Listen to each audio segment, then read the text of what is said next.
What's up, everybody? Welcome back. Happy Skews Day to you. It's June 13th, 2023. I want to start with a rest in peace to Appalachian literary legend Cormac McCarthy.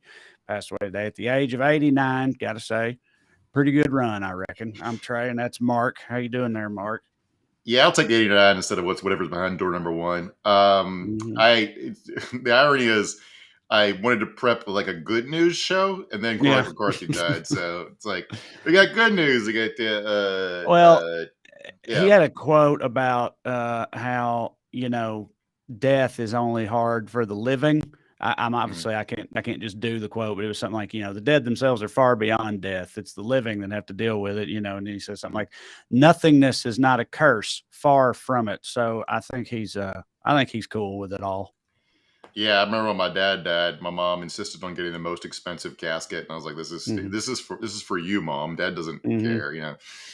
Yeah, I did a little bit of fun news. I resurfaced an old story where his ex-wife, I guess, got in an argument with her boyfriend about aliens. Like, if she believed in aliens and he didn't, so she hid a gun in her pussy to pull on him during sex. And I was like, uh, Yeah, congrats to Cormac McCarthy for finding a real one and also getting out at the right time, I guess. yeah. That old chestnut, uh, a tale as old as time. Gun yeah. from the vag during an alien argument. Who among us? What a life, man! What a life. Wrote The Road, married a crazy woman. Wrote No Country for Old Men. Great, fantastic movie. I never read the book. But let's get to the good news before we get to the show. The main good news, which is Trump getting indicted and MAGA world sort of losing its power and influence, and Republicans, some of them anyway, pivoting away from him. But we'll be whatever. We'll see. But this is a good bit of news. This headline, New York Times has to frame everything fucking bad. Energy tax credits meant to help U.S. suppliers may be hard to get. Okay, but the good news in here is we're poised to create millions of good wind and solar jobs. The Inflation Reduction Act, bad name for a bill that does a lot of good shit. Tax credits will create demand for 4 million additional wind and solar jobs by 2035. That's 5 times as many solar jobs and twice as many wind jobs we'd have without the IRA. There's 3.7 million jobs in solar, $0.4 million jobs in wind. These are high-paying union jobs that the Yeah, government created. but Good, Mark, yeah. at what cost to the lives of birds, right? How many birds are going to explode as a result of this? I don't see anybody talking about that for some You know reason. what? Sure, jobs are good, but exploding birds, Too I many don't people know. are afraid to say this because they're in the pocket of Big Bird, but fuck Mm. birds. Uh, they wake me up in the morning when I'm trying to sleep in. Uh, I so did. I had a breakfast or brunch or whatever with some friends here in Burbank this morning, and a little bird landed on our table, and everybody's like, "Oh, check him out, whatever." And then he started eating one guy's toast off of his plate. So, my mom was visiting out here, and we did, we drove up to PCH, and we stopped for, lunch at some like beachside restaurant, and they had a big sign up saying, "Please don't give French fries to seagulls."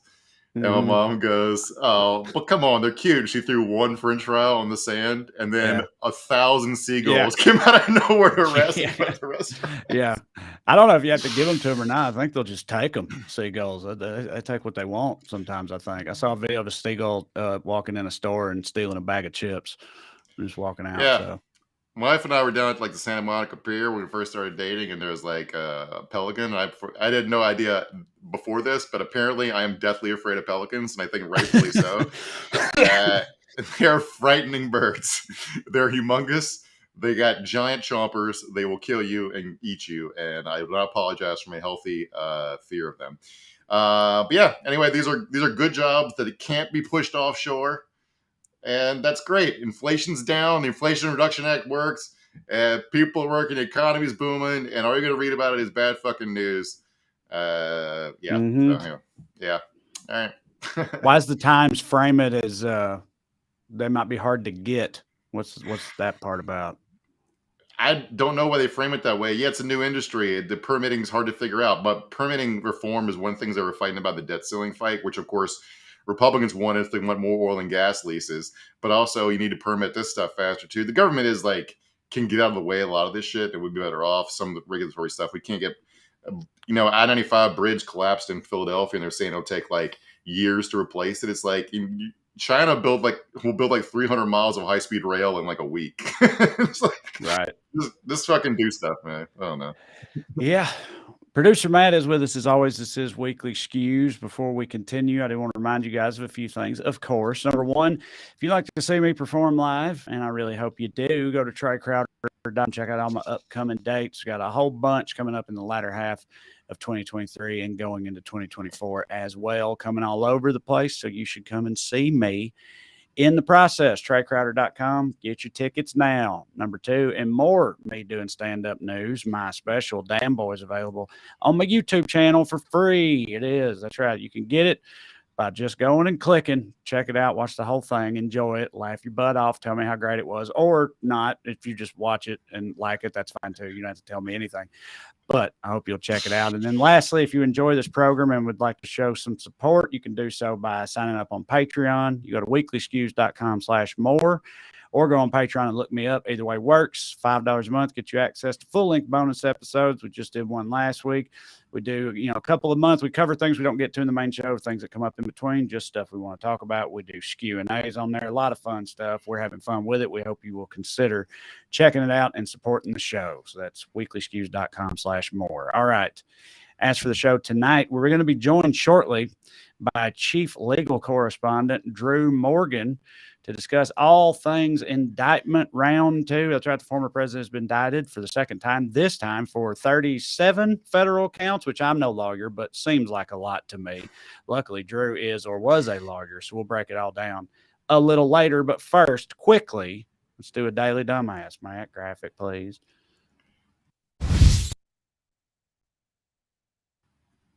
Tonight's DD, anybody who missed the Bolshevik tanks rolling through the streets. That's right. Tell us about it, Marge. Here they are, the Biden administration, arresting really their top political opponent and enemy. This is a communist country. We've been taken over. It's not the America that we all thought that we had. We're not a free country anymore. Oh, Trey, do you feel less free than you were yesterday? We all feel less free, right? I'm always maxed out on freedom, buddy. Yeah, I wanted to get right into it because there's a lot going on in this fucking these indictments. I remember there was a viral tweet the day of Trump's inauguration. It was like, "Welcome to the dumbest day in the history of America, only to be surpassed by every subsequent day." Mm-hmm. Everything is so fucking dumb. This is about. Let's look at this picture of what this all is about. This is a bunch of boxes and a bathroom. If you have this picture, Matt, it's this picture of a bunch of top secret documents stacked up in a fucking bathroom, a bathroom that has a chandelier in it for some reason. You can't, however this picture is cropped, you can't see the chandelier. The toilet's too far from the wall. I can't, look at that lighting fixture behind the toilet. Like, you're just going to like sit there and read the payload specs for a B-2 stealth bomber while you take a shit and then go back to like a tacky wedding buffet. What is the point of any of this? And this is like, everything is, all right, so let's get to today. All right, so Trump was indicted on 37 counts, him and some aide named Walt Nauta, he's the guy who apparently was cleaning the pool and flooded the server room. Same guy. He used to be in the Navy. And he worked at the White House as the mess hall. So he had a nice career in the Navy doing like non-combat shit, working in like the White House as a cook or a food busser or something. And he gave it all up to do federal crimes for Donald Trump to be his personal valet. The charges included willful retention of national security documents, conspiracy to obstruct justice, and making false statements because he just lied to the fucking cops to their face over and over and over again. Trump pleaded not guilty. Didn't have to take a mugshot because everybody knows what he looks like. Then he went and got some Cuban food at a restaurant where everyone sang him happy birthday because tomorrow is the big boy's birthday. Oh, that's nice. I didn't actually see it, but I heard in that Cuban restaurant, he started bitching about like immigration or something like that. Like the country's borders or something while in a Cuban restaurant where people were like praying for him and stuff like that, to be fair. So everything is pretty dumb. Also, I want to backtrack just a little bit. You called up that picture and it took producer Matt a second to get it up there. Want to take that opportunity to let everybody know producer Matt's under a little bit more pressure this week because we found out before the show he's staying at his parents' house temporarily, and his parents are watching right now and worried that he's going to screw things up. Evidently, that's what he told us. They worry about his capacity to get the pictures and videos up there in due time. And we're watching, to quote his mom, watching it like NASCAR just to see the crashes. So howdy there, Mama and Papa producer Matt. I hope you're enjoying things, and we think that your boy's doing just fine. Anyway, back to you, Mark. Shout out to producer Mama and Papa. Thank you guys for watching and for giving birth to producer Matt, and for allowing us to fuck with him, because that's always fun. But like, again, nothing happened to Donald Trump except he had to fly to Miami and go out for lunch after making a brief stop at the courthouse. The judge didn't even allow cameras in the courtroom or audio recording, so basically it looked like a produced motorcade parade. So like, it didn't even look bad for him. But this is how it's been processed through right-wing media. If you got this video of Mark Levin on Fox News from the day the indictments came down. They're throwing all these process crimes and all these crimes that grow out of the criminal investigation against Trump. What did he do with the documents? Did he sell them to the enemy? No. That's why we have an Espionage Act, not to trick up a president. What did he do? Did he burn them all? No. The government has all the documents back. So there is no they don't. They don't. It's a lie. At this point. But they throw the book at him. They go after his attorneys. They make them testify. So it's like this guy seems to be accepting the fact that he had documents, right? Because it's all right. Like, what did he do? And sell them to foreign powers? But first of all, don't know that. You know, and he's like, did he keep them? No, he gave them back, like you said. Don't know that either. It seems, you know, at least some are still missing. But like, at the very least, he left them laying around the bathroom and stuff, which I'm pretty sure still counts as something you're not supposed to do with highly classified national security related documents. So I don't really know what this guy's so upset about. If there isn't a spy agency in the world who hasn't bought a membership to Mar-a-Lago with petty cash by now so they can walk around and talk to the most gossipiest fucking dude on the planet, I would be stunned. They should be fired for incompetence. It'd be the first thing I would do if I was any foreign spy agency. But that's not even the point. They're freaking out like Trump's getting like treated poorly. He's already received so much preferential treatment. One, he was not charged in any way for the 197 documents that he stole but returned voluntarily. That's another way in which he makes us all fucking stupider. Chuck Grassley, Senator Chuck Grassley, said he hasn't written the indictment because he's not a legal analyst. By the way, he's previously chaired the Senate Judiciary Committee. Things cannot keep getting dumber at this rate. I'm going to fucking die. Marco Rubio, whose main argument in the 2016 primary about why Donald Trump shouldn't be allowed to be president, which is that we couldn't trust him with nuclear secrets. He was proven right, but instead of taking the win, he's come to Donald Trump's aid saying this is like a political prosecution, which absolutely, again, he got extra deferential treatment. He's been treated like, when I say he got like preferential treatment, when I'm talking about like, they're going all in for this guy. A bunch of them are. Some of them are pulling back. We'll get to that in a little bit. But like, this is a guy who's now been arrested twice as many times as he was elected. Mm-hmm. And they still won't let go of him. Lindsey Graham, one of the Sunday shows, made the rounds, and he was on the verge of fucking tears. Now, talk about how we're stuck, and we're stuck being stupid as long as this man's alive. Listen to Lindsey Graham talk about this case. Donald Trump has said repeatedly that he did nothing wrong. Do you believe that? Well, here's what I believe. We live in an America where if you're the Democratic candidate for president, Hillary Clinton, Secretary of State, you can set up a private server in your basement to conduct government business. And when an investigation is had about your activity, no, let me finish. You got it, Matt. So Lindsey was just getting started, Mark. He was fired up. Why are we talking about Hillary Clinton in the year of our Lord 2023? Like, what fucking time warp are we trapped in? But if we want to talk about the actual facts here, Hillary Clinton was careless with classified information, but her behavior wasn't nearly as like consciously criminal, nor was the information as highly classified. For one, I looked it up. The most seriously classified materials in Hillary Clinton's possessions, emails, was a mismarked call sheet containing biographical details of the incoming president of Malawi, whom she was calling to congratulate. So a lot of stuff is overclassified, right? This is essentially the incoming President of Malawi's Wikipedia page. That's what she had in her Right. emails. That's the most serious thing she fucking had. And most of the classified material she had were news articles about drone strikes. Why they would classify that, I have no idea. Probably so they don't want the media knowing that they're tracking what drone strikes they're reporting on, which is fucking awful to contemplate. But like, I was thinking a lot, talking about this, like, both Hillary and Donald Trump did get special treatment because anybody else would have been thrown under a prison for this. I remember that my buddy's wedding in, but like, that's sort of like baked into the democratic process, because if these people are elected or appointed to these positions, they're given all this classified shit to keep track of. There's sort of like a baked in idea that they're going to like lose some of it. Like Joe Biden and Mike Pence like did find classified documents at their home residences. They voluntarily turned over and they realized they had them because like, oops, we're not supposed to have this shit, which is what's supposed to happen is you just like, I fucked up, I gave it back. What Trump did was refuse to give it back. Right. Give some of it back, lie about not having given all of it back when you really kept some. Then the FBI said, no, we know you have more of it. He fucking got this Walton Ayuda guy to move the boxes around so the FBI couldn't find them, including flying them back and forth from New Jersey to Florida to keep them hidden. All right. Right. But it's time to my, sorry, go ahead.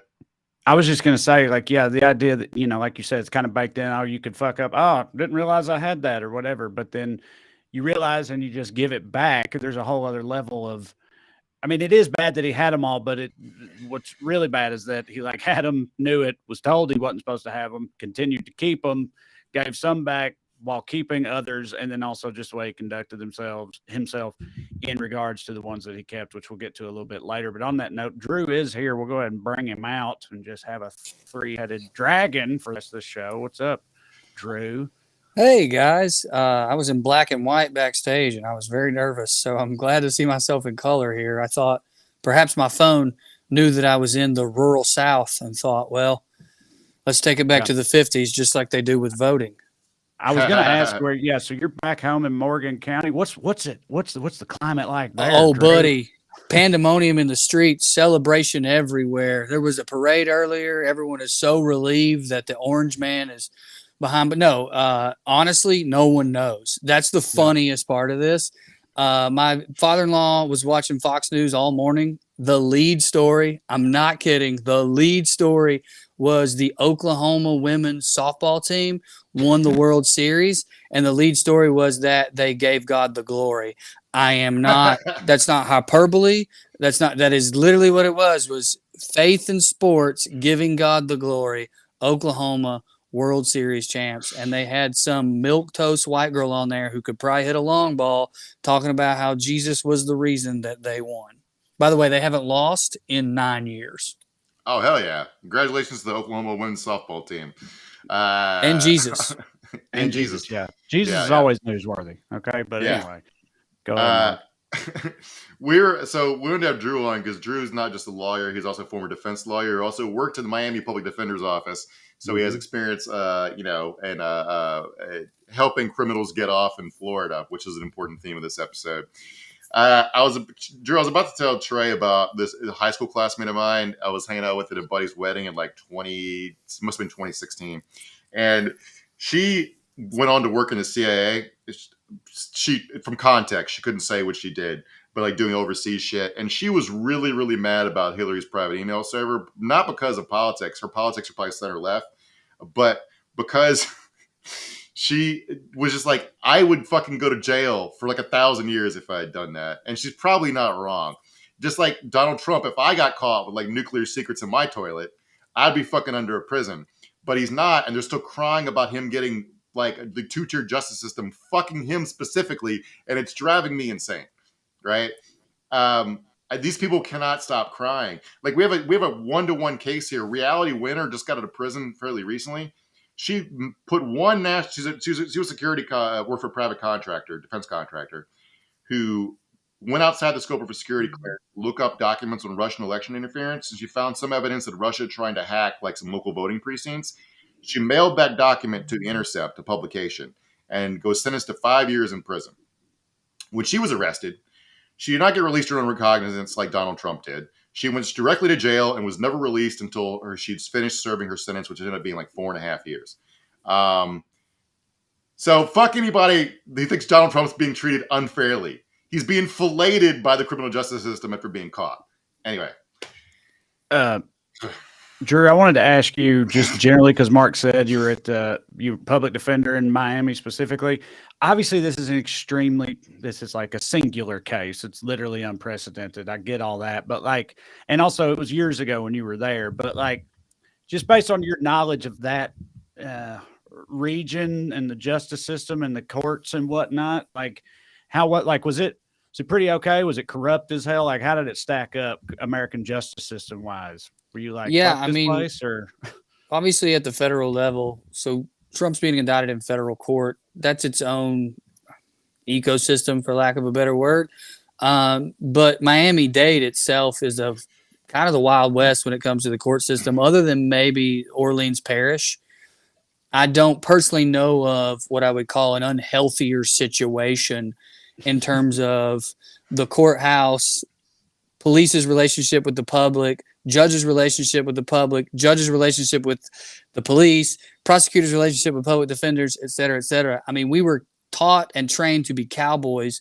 And what I mean by that is it was like, fuck you, we're going to trial because you're all corrupt, you're all overworked, you're all dumb, you all got your jobs because of who your daddy was. And Miami is just that kind of place. Whereas then I came to Knoxville where I was a public defender and they had to kind of scale me back because I was kind of like, fuck you, fuck the prosecutors, fuck the cops. And people were like, hey, they give us good deals here and we have a healthy community, so maybe don't do that. So I can only comment on the state, but at the state level, yeah, Miami's pretty fucking corrupt, dude. I mean, you got a lot of different players down there, and obviously there's a shit ton of money. Anytime you got that going on, I mean, who wouldn't want to be a judge in Miami? So, yeah, corruption's huge. At the federal level, though, I can't imagine it's any worse. I would say it doesn't even stack up to Manhattan in terms of the power play. You know, it's where you kind of go to fuck off into the sunset. It's not where you go to be involved in shit. Yeah. Another element of this, I didn't realize, like, I'm not sure when they made the decision to indict him in Miami. It appears to be so they can keep the DC circuit. I mean, obviously for jurisdictional issues, because like Trump's team could appeal if they convict him in the wrong venue.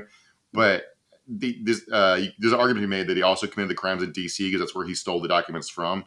But I think they're also like keeping the deck cleared so they can use the DC as a venue for the whatever J6 charges they have coming, which is the real thing that the tea leaf I was reading here. Well, I think that's probably true, but also think of what his defense is going to be. One of them is going to be that these weren't classified by my own desire that they not be classified. He's going to have to prove that he took some steps to do that, but any of those steps would apply in DC. They wouldn't apply post-presidency, which is so there's almost like a hypothetical framework that we've got to imagine in our minds. And it gets a little boring. I was hoping to come on here and talk shit on Donald Trump, but I guess we do have to go through the minutia of this stuff. Like, the moment he stops being president, he's supposed to return those. The moment they say, hey, return these, he's definitely supposed to return those. You're in Florida when that goes down. So that removes a chunk of, or makes harder for him to get at a chunk of his likely defense. So I think that's the other reason they did it. Gotcha, because the conspiracy charges all took place in Florida. It makes sense to me. But like all that being said, like all the stuff Trump did, right? If he had done nothing to if he did nothing to comply with the various efforts to recover the files, still lied about having them, but just let the feds take the documents back after during one of their many attempts, there's basically zero chance he gets indicted. He could have done everything but have that Walt dude move the boxes. And he fucking wouldn't have caught charges. This is like absolutely fucking insane. But like talking about Trump's defense, he's on recording saying, waving documents around, being like, "I would show this to you, but it's still classified." How'd they get that? Do we know how they got that recording? Is it gonna stand up? Yeah, he was giving an interview to a guy who was writing an autobiography of Mark Milley. Autobiography of Mark Meadows. All right.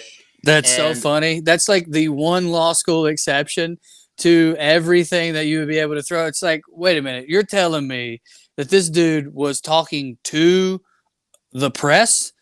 Mhm. This dude was talking to a writer, and it's on. He probably put in writing somewhere that So, this dude it's- can it- record him. It's also Yeah. not just that he said these are classified. He specifically said, I could have declassified this when I was president, Yeah. but I didn't, and now I can't. So this is still secret. So he literally kind of just like spells it out in this Yeah. recording they have, evidently. If I was his lawyer, I'd probably kill myself. This is like so. Well, they've fucking come close funny. to it. They've all like jumped Right. off the ship, and Well, two you of know, them he can't keep resigned the lawyers. day he Yeah. got indicted, which is wild because Uh-huh. that's very touch and go in terms of lawyer ethics. You can't really abandon your client just because the case is hard. So I don't know. You know, that may be the least of Trump's worries. I think only Trump could bring that bar complaint. But I found that hilarious and very interesting. Just like, Yeah. excuse us, Judge, we're off the case. Okay, what grounds? Did you hear what he said in the interview, Your Honor? Yeah. So yeah, two guys resigned the day the indictments came down, like hours before they did, but they obviously knew they were coming. One of his main lawyers resigned a month ago. Has been all over CNN talking about what a dumbass Donald Trump is as a client, how dysfunctional the legal team is. Another one of his lawyers, former lawyers, is the main witness against him because Trump tried to engage him in the conspiracy. He basically instructed this guy to like hide documents. The guy quit.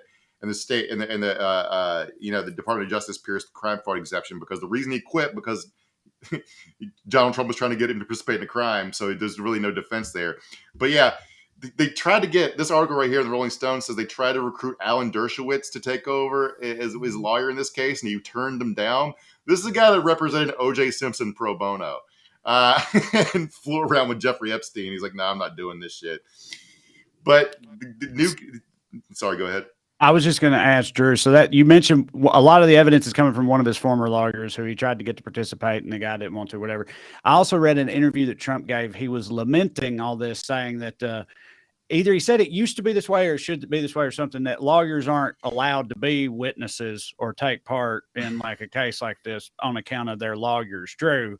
Yes. Is that true? 100%. That is true 99.99999% of the time. The only time an attorney can be part of the witness team for the prosecution is when you try to get the attorney blatantly to help you cover up your crime, not defend you, not like, hey, I did this. Here's where the body is. What do we do? But hey, the body's over there. Will you go move it? Mm-hmm. And even then, in many states, that lawyer doesn't have to tell on you. They just have to say, all right, we're done. I can't be your lawyer anymore unless they get subpoenaed. And then they get subpoenaed and they call to the witness stand. Now they have to spill the beans. That's going to cut like 7 ways, though. And something that we talked about on the Well Read podcast when we touched on it briefly is that to prove that attorney-client privilege doesn't exist, they're going to have a lot of hearings behind closed doors if this goes to trial. The pretrial hearings are going to be a nightmare. They need someone as smart as Alan Dershowitz. They're not going to find him. It's going to be some dipshit at Dipshit and Dipshit LLC. And they're going to have all these in-camera, like just the judge hearings because they're going to say this is all privileged. And in case it is privileged, they have to hear it in private. Here's the flip side of that. The prosecution is saying these are all classified documents. Well, in order to win their case, they're going to have to prove that they are, in fact, classified documents. And that's going to take slightly more than just someone saying, it says it at the top, Your Honor. It's going to take a little bit more than that. That's also probably going to have to happen in private because the public cannot, by definition, hear these. That's the whole fucking point of why we're having this trial. Mm-hmm. Some attorney knows that they'll be able to cause a quagmire, knows that they'll be able to make their bones, knows that they'll be able to be a talking head forever and the hero to some of these other dipshits, but also knows they're not going to get paid, also knows they're ultimately going to lose, also knows they're going to have an insane fucking person as their client driving the ship. That's the other thing about being a defense lawyer in this case. You got to kind of do what he says. And like I was saying, Mark, on Well Read the Trade, like I wish I could be his lawyer so fucking bad because I would literally just do whatever he said to do. And I would be totally fine ethically as far as the bar goes. My client wanted me to file this saying fuck Hillary Clinton as a motion. Your Honor, we as a defense moved to fuck Hillary Clinton. This is not appropriate. Judge, I tried to tell him, but I had to give my client the zealous defense here. So it's going to be fun if you are a masochist and you don't have any positive feelings towards America and her future. This is absolutely the swan song of the end of this great democracy. And we got a front row seat to it. It's really, really something else. See, this actually is one of the. I don't think we'll get to the punishment phase. I don't think Trump's actually going to. He's not going to fucking jail. He's just going to be miserable. Mark, it's so hard to fathom them finding him guilty of this and him not going to jail. Like, I hear you. I haven't read the statute specifically. I never thought he'd be indicted. What you just said is part of the reason why. It's not that I disagree with you in my soul or as a social studies guy. Like, socially, the way politics work, you're right. But looking at these charges, I literally don't know how you find him guilty and he doesn't go to jail. I don't know. I mean, I'm not sure probation's an option at the federal level for this is basically fucking treason. Like, I don't know what the specific charges are. There may be a way to put him on probation. And if there is, I agree with you, they will. I saw some white collar lawyers saying technically this is Trump's first offense. Even though we know he's been a career criminal, but he's never been convicted of anything. First offense of what, though? Anything. No, but I mean, what is the charge exactly? He is being accused of. Go ahead. Conspiracy to obstruct justice, willful retention of national security documents, making false statements. There's 37 total counts, but I'm more thinking logistics of putting a former president in prison. Like, I just don't think the government has the capacity to do that unless they block out a whole wing of a supermax. Then they're gonna have to. Then they're gonna have to get him to take a deal where that second charge you just mentioned is not on there. I could be wrong, but I think that it's hard for me to imagine that when you go read the statutory punishment for that, that the minimum isn't jail time. I do want to before we move on. His former lawyer's testimony is all over the indictment, so I feel like they've already pierced the crime fraud exception. I know they could appeal it, right, and try to take it to a high level of judge to try to get that taken away. But I think they've already done that. But you said the next lawyer is going to be a huge dumbass. They've already found him. There's a guy named Chris Keiss, and his notice of appearance. This killed me. You're talking about how you're not supposed to be able to quit just because the case is hard. His notice of permanent appearance on Trump's behalf included this last clause. Fee disputes between counsel and client shall not be the basis for withdrawal from misrepresentation. Trump made him agree that he can't quit just because he doesn't get paid. I mean, that's amazing. That's mostly why he's refused to pay a lot of lawyers in the past. Not just lawyers, fucking contractors, just anybody in general that works for him. But he's got a track record of that. Lawyers, contractors, Mexicans, fucking people who fold his sheets, people who do the deals for him, probably people who worked on The Apprentice, the people who make his shirts in China. Yep, the people who fuck him. He don't pay, but he does make you famous, and that's got to be what this whippersnapper's goal is. I imagine this is a young person. Mark, do we see a picture? No, I haven't looked into his background at all. My guess is 40s. My guess is his suits fit too tight. Just if he is based in Miami. What are we reading here? Walt. Well, so I actually wanted to ask you about this guy. That's sad, dude. Okay, I was going to ask you about this dude specifically. So Walt Nauta, however you say his name, is this former Navy guy who worked as Trump's aide or whatever, and he's the dude that moved all the boxes around back and forth. He also drained a pool into a room, which destroyed a bunch of evidence and all this shit or whatever. But I wanted to ask you, call that the Panama Canal. Yeah, this dude, I'm sure, probably did know but draining a pool, right. But if you're, and maybe they're just charging him because they already know that. I'm just wondering if you work for someone like Donald Trump in this capacity as a porter and whatever else, and he tells you move those boxes from there to there, and those boxes contain all this classified information, shit like that. is normally that a problem, or is like they've got to know this dude was like operating on a higher level? Like, there's more element here. The feds had questioned him, and he lied to the feds about moving the boxes, and Trump had instructed him to lie. Okay, well, that's the conspiracy part of this. Okay. I mean, it's definitely going to be easy to prove he's part of the conspiracy, but I would say their main goal is to get him to talk. You know, you file the charges, you threaten him with everything, and then you're like, all right, or you can be our second star witness, and that's going to get interesting because I guarantee you, he has a non-disclosure agreement. And there's some, I don't remember the case law, but there's some interesting case law on whether or not that you can claim that if you're being asked to testify in a criminal case. I think he's going to have to testify, and then Trump's going to later sue him for going against his NDA, which is also funny. If he doesn't flip, the government doesn't want him. If he doesn't flip, he's a fucking moron. But going back to the lawless stupidity of this, the judge today instructed him to not have any contact with any witnesses after Nauta, or whatever his name is, and Trump were seated next to each other in court. They left together, went to lunch together, flew to Bedminster together, where they're doing a fundraiser this evening where other witnesses are in attendance. All right? So judge instructed him not to contact witnesses, and he's throwing a Wall witness party with his buddy Walt. This judge is really in an interesting situation because obviously this is one of Trump's appointees and they have a career that they want to keep and maybe keep going. And there's going to be a lot of powers that be that want him to do certain things. But also Trump and Walt apparently are just like literally flying right in this judge's face in terms of fuck you, we won't do what you told us. And that's going to be interesting. Judges don't like that.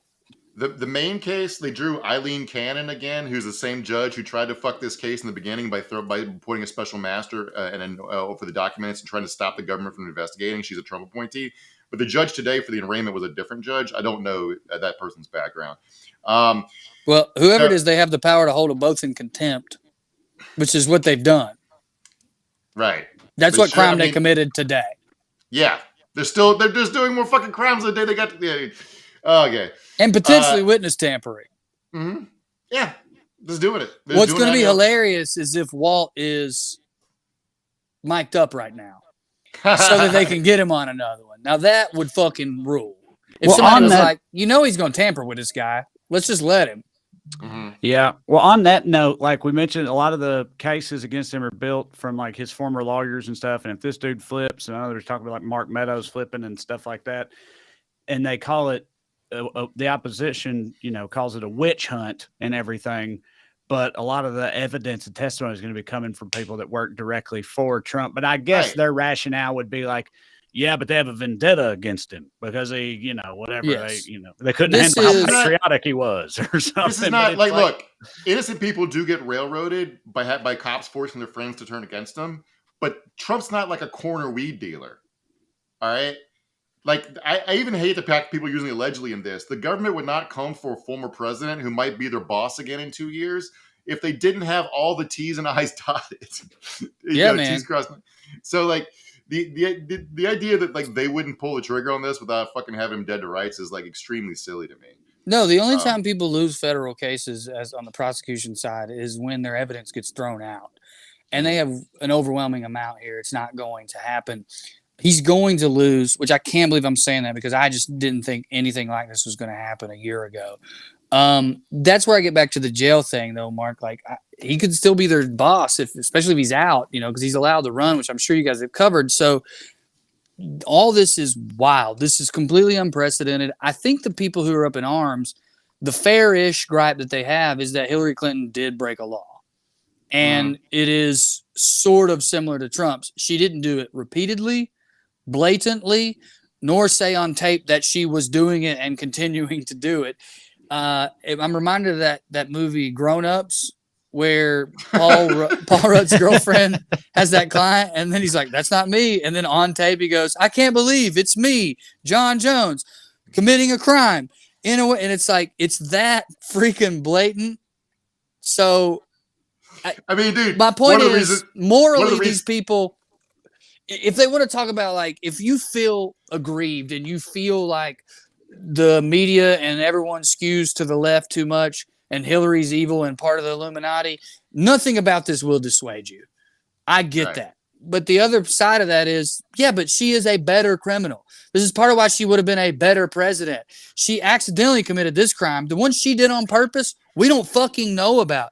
This dude committed this crime on purpose, told a fucking writer who was writing a book. This is why I can't believe they think he's smart. He is the dumbest motherfucker ever, but he keeps winning. So there is a part of me, it's like Brady when he was down 21 at halftime against the Falcons, and people were like, it ain't over yet. He's Tom Brady. Donald Trump is the Tom Brady of getting out of shit, so I will see.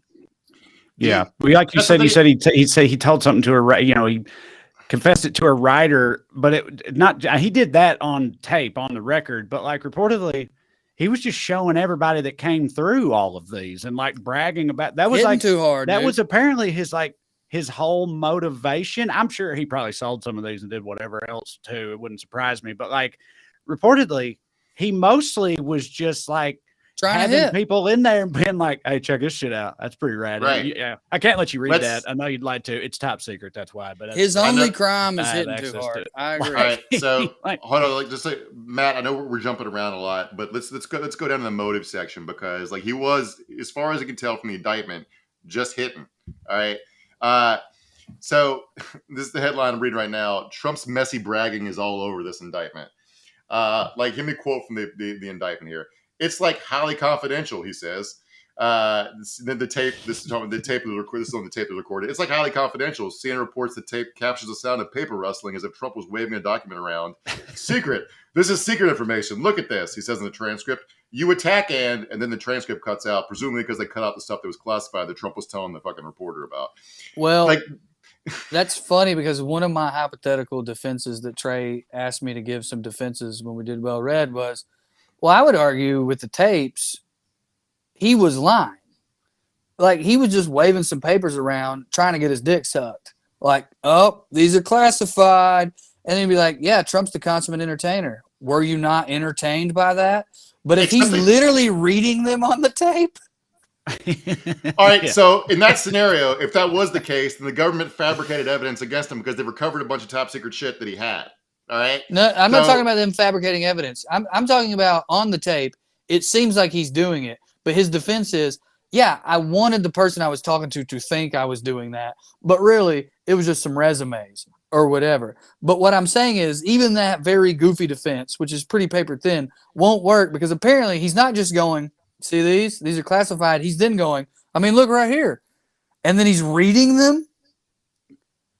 Yeah. I used to defend 13-year-olds, and they were better criminals than Donald Trump. They would put their crimes on Facebook. They would tag the victims, and they were better criminals than Donald Trump. But he's just been like, he's been the same guy his whole life. He's never really gotten in trouble for any of it. Right. For them, he's gotten away with all of it, like you said, his whole life. I like him. He never changed. And now he's a former president. On top of that, like, of course, he fully believes that he could just do all this shit and nothing will ever matter. I mean, hell, honestly, why wouldn't he believe that? But this is like, well, let me quote here. Like, okay, this headline says showing off was Trump's motive, and I tend to generally agree from what's in the public record so far. Like, this person's talking about the New York Times said that federal prosecutors, quote, did not supply a motive for Mr. Trump's actions, but described incidents in which he appeared to be showing off the material. That is the fucking motive. That is the fucking motive. And he's like, he's just a fucking petty dumbass. Even on Fox News, here's the positive spin. I'm saying his motive was just to show off. If you have this video, Matt, this is Byron York on Fox News from earlier today. Yeah, it's actually quite simple, guys. This was right after. One theory about why the former president did keep this stuff. There are two possible reasons. One is souvenirs. He really liked mementos. His office in New York's filled with them. And the letter from Kim Jong-un would fit into that. He was really he was taken with those letters that he got from Kim Jong-un. He read them to people in the Oval Office. He thought they were quite amusing. So yeah, just sitting in there looking at just like, this one reminds me of the time we almost bombed Iran. That really takes me back, doesn't it? Like, dude, if I take a diamond necklace from a jewelry store and say I just like to keep mementos, am I therefore not criminally liable? No, I think I don't think I can get you out of that one. Maybe if you work there and the owner let you have it for a little while, but even then, it's touch and go. I think that you touched on it earlier, Trey, and you did just now a little bit. It might have been Mark. Somebody was talking about some of the things the people running against him brought up. Rubio, all the people who ran against him, they would say things about Trump in the primaries like he's just not fit for this role. He simply is not presidential. This is where we're at now. That alone is not a crime, but my point with that is this dude literally can't not keep these things. Like as Mark said, he had every opportunity to just give them back, and he was like, but they're mine. Right.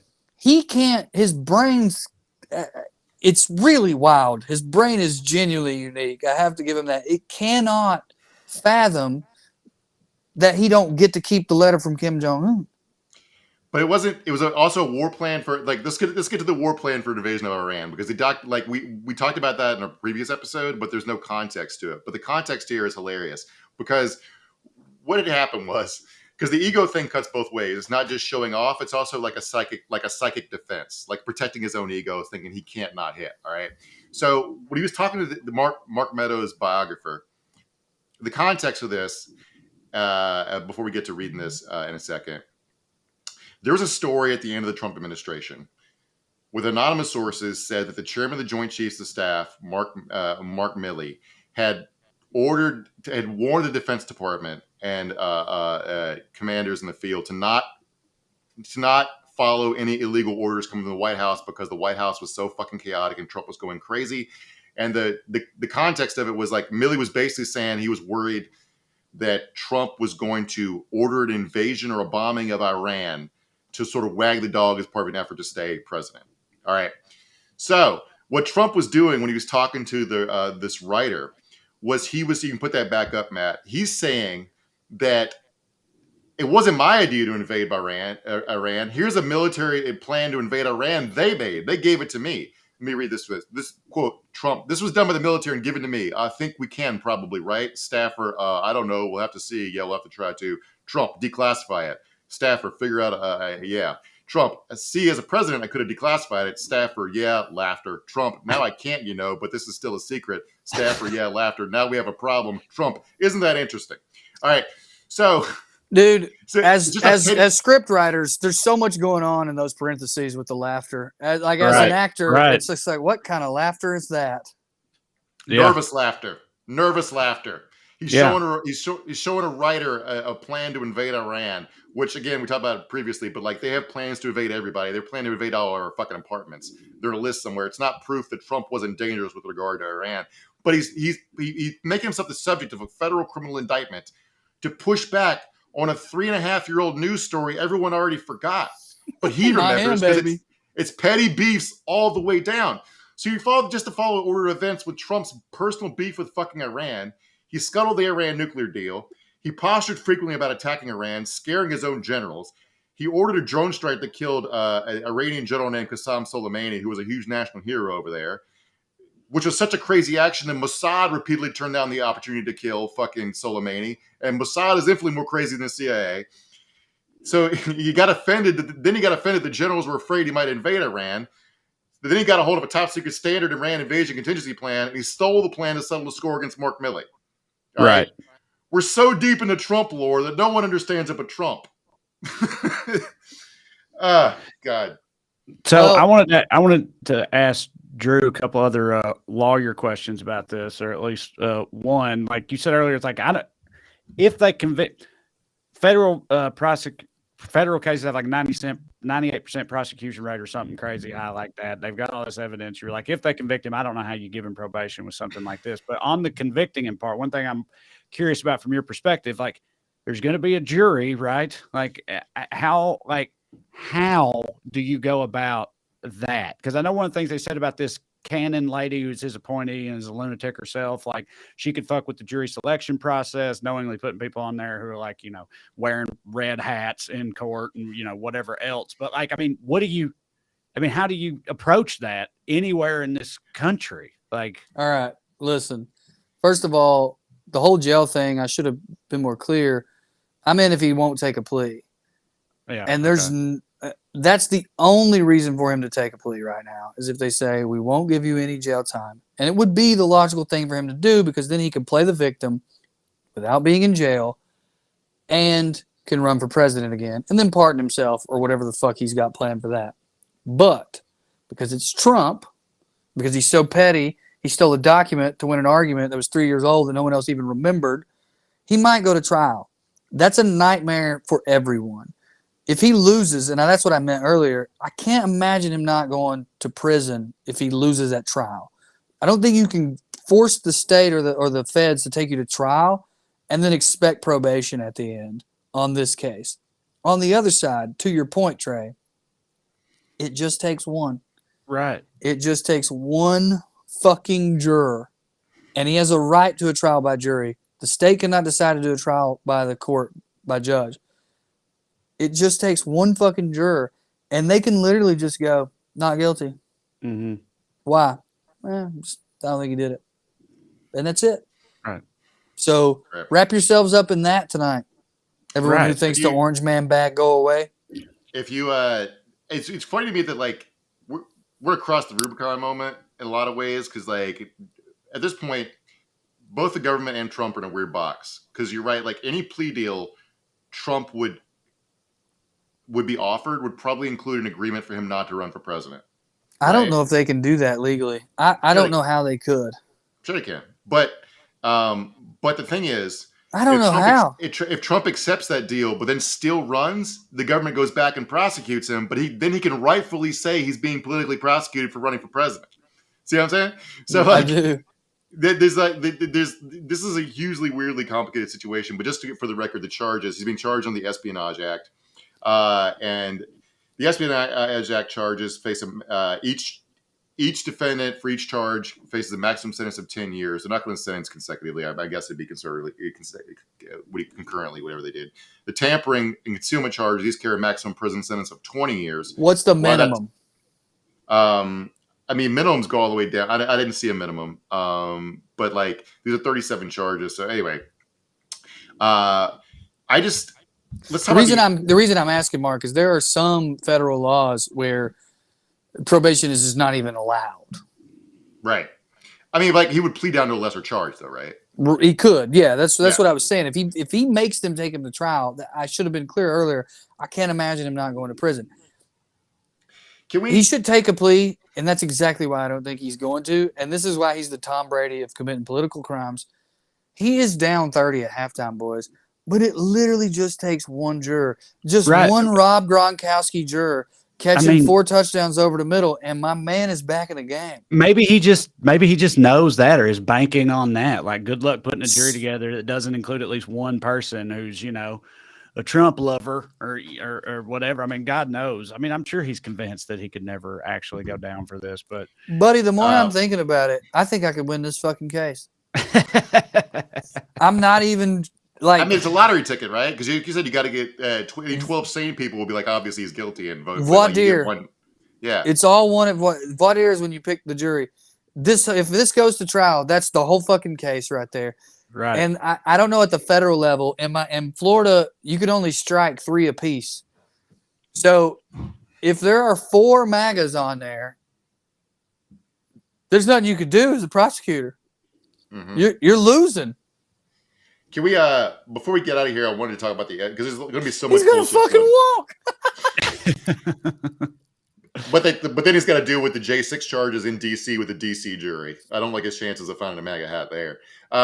So I want to talk about the Espionage Act for a second, because there's going to be a lot of bullshit around this trial, and the right has become really good at adopting like left-wing postures when it comes to like stuff like specifically the FBI and the federal government. Like, for example, the agent provocateurs they think started January 6th, which is fucking ridiculous. But there are agent provocateurs, and they do infiltrate political movements, just not theirs. But so the Espionage Act is largely a lot of bullshit. It was passed in 1917. It's mostly been used to crack down on like whistleblowers, leakers, and left-wing political agitators. Like, for example, like Corey the other day was asking us, like, how come a felon can run for president? I'm like, well, it's good that felons can run for president. Because you look at the people that have been convicted under the Espionage Act previously. Eugene V. Debs ran for president 5 times as a socialist, once got 6% of the vote, ran a bunch of those times from prison. The stuff he was sent to prison for included protesting the draft during World War I, and he was in prison for leading a railroad strike under the guise that he'd interfered with the mail. All right, that's fucking bullshit. Daniel Ellsberg was prosecuted under the Espionage Act for releasing the Pentagon Papers and would have faced like 100 years in prison for trying to get the word out that America knew we were losing the Vietnam War, and they were pushing forward anyway because they were afraid to admit that we'd lost. And he was didn't die in prison because G. Gordon Liddy robbed his psychiatrist office and plotted while inside the White House to murder Daniel Ellsberg. All right. The government just didn't want to prosecute. They wanted to throw the case out because it made him look bad. But Trump's not being held to account under those theories of the law. He's being charged under a straightforward part of the statute that just says you can't steal government documents and keep them in your fucking bathroom. All right, this is not that. It's not a political prosecution.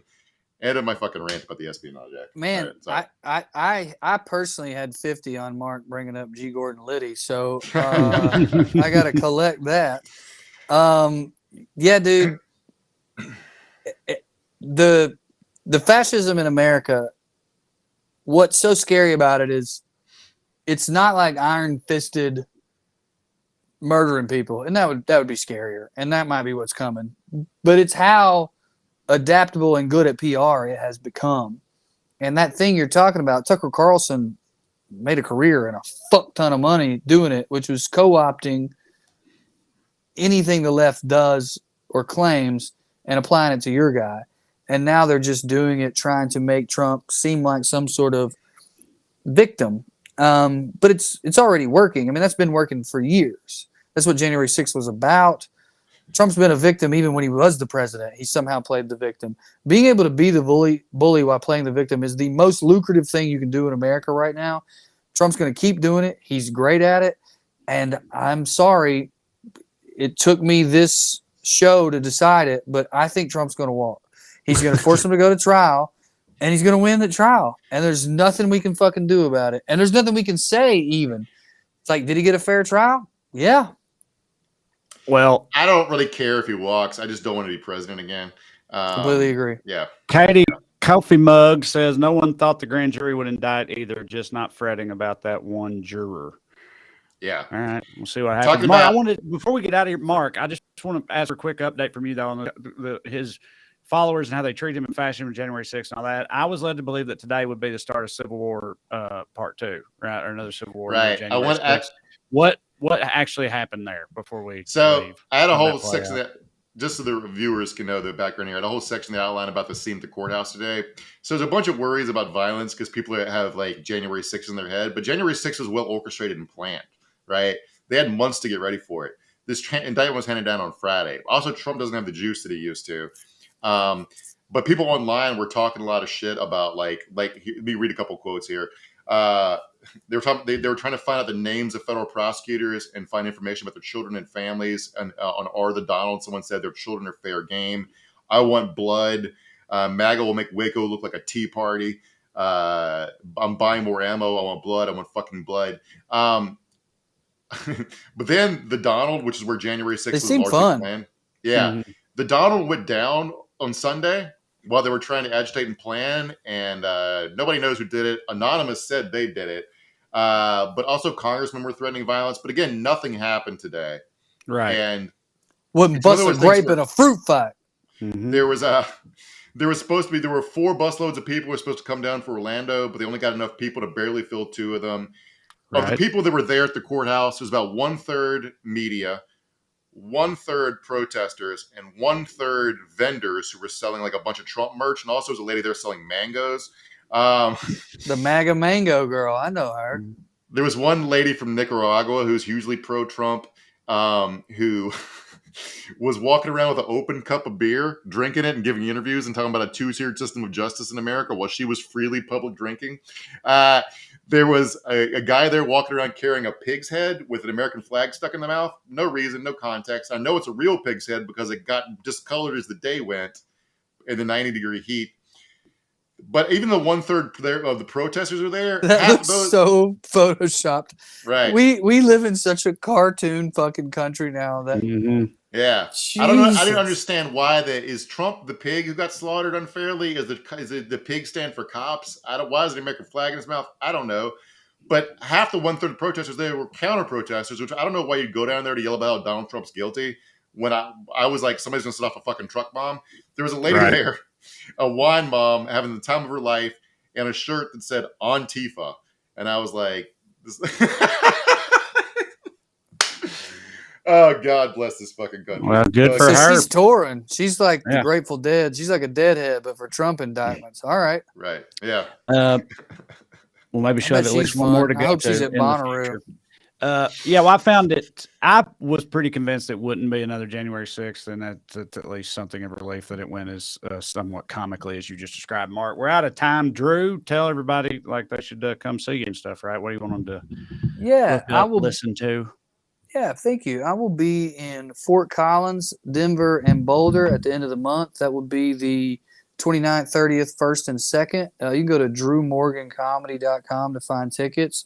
Come see me, Denver. I put $70 on the Nuggets. I won $700 because I did it earlier in the year. Hell yeah.